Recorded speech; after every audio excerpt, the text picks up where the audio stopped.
This video is to help people who are people pleasers, those who are always helping others and who have an inability to say no. What I find in my clinic is most people who are unable to say no and who are always doing the kind deeds, helping everyone, they tend to have no sense of self, no sense of self-worth. So they will have internal beliefs of, I'm not worthy, I don't deserve to be seen, I don't deserve to be heard.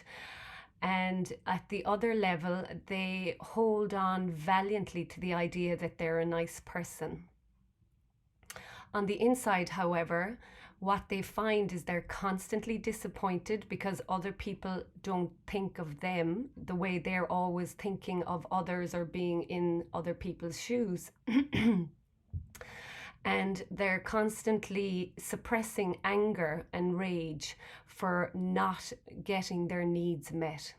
So what's really important for people pleasers and those who can't say no to realize and recognize is that this state is a survivor state. So if we're from a family where our parents are traumatized and they're not able to communicate and reinforce their unconditional love, we seek out roles in the family, whatever roles are available. So a very common role that is taken in a family is, I'll be the people pleaser so that my mammy or my daddy will love me. What is different from a people pleaser to somebody who's been reared in a healthy, functioning family is that a person who knows themselves will say no when it's a no and will say yes when their heart is open to doing something. So actually when they do something, it is without the condition of, I'm doing this because I want you to love me. They do it from a place of neutral, and therefore the exchange is really, really clean. So these people who already have a sense of self-love and self-worth do something from a place that has no conditions, and therefore the receiver of the deed feels that this was done totally unconditionally and therefore comes back to them and has a genuine thank you for helping me, because they felt the purity of that transaction. Whereas for people pleasers, there is a whole different energy. So the people pleaser will say yes because they actually don't know how to say no and they actually don't know who they are. And yet they will never get that acknowledgement back when they do a deed, because literally when they've done the deed, all that deed is loaded unconsciously with, I'm doing this because I need you to love me, I need you to acknowledge me, I need you to think I'm good. So the other person feels the stickiness of that exchange, and it's loaded with all these conditions, unconscious, but we all are energy beings, so we all feel it. And therefore, they don't acknowledge that the people pleaser helped them, or they give a kind of like, oh, thank you. Oh, that was great. And so to the people pleaser, it just always feels like everyone knows that they're going to be the one who says yes, and yet they're the ones who will never get the recognition for it or the love. So how can we stop this pattern? The first thing that I would suggest is that you go to a body worker, because almost invariably, when you're a people pleaser in this scenario, your spleen, so the organ that is related, and the spleen is on your left hand side, the organ that is related to your immune system, and your immune system is all about what is self and what is not self, what's an antigen, what's a virus or a bacteria, what's new, what's not you, and that's what gets attacked and removed from the body.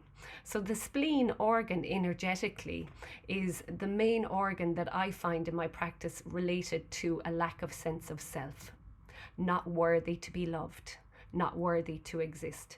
So when I put my hands on somebody's spleen and I check if there is a connection from the spleen up to the heart, Very often I'll find that the spleen is like an isolated island. It's not connected to the stomach in front of it. It's not connected to the liver on the right hand side.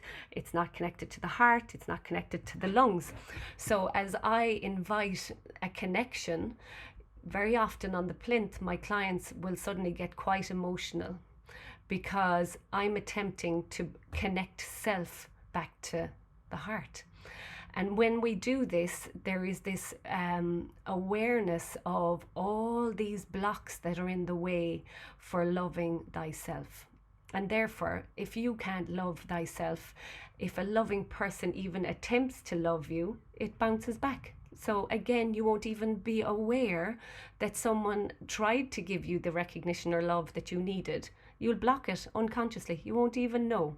So in the quantum vibrational essences, the as I am essences, I often prescribe the spleen support essence in this case. And this essence will help the client to start realizing how much they don't love themselves and how often they're trying to get love outside of themselves and yet they can't even love themselves. So this essence really helps at the physical level. So like if you're suffering with loose stools, if you have anemia, if you get pain actually in the left upper abdomen that extends to the left shoulder, anything connected to the self. So there's a lovely affirmation that accompanies that, the spleen support essence, and that is, I am love. I am fully allowed to be me. So I encourage my clients to say this affirmation every day before they take this essence. And every day while they take this essence, the spleen on a physical, emotional, mental, energetic, spiritual level will start reconnecting to the whole of who you are. And you will start expressing anger if your boundaries are being abused. You will start saying no for the first time in your life. You will start seeking out what gives you joy as opposed to what will give joy to everyone else around you. So this is a very, very powerful essence and one of my favorite essences in the kit. So I hope you have a beautiful day. Namaste.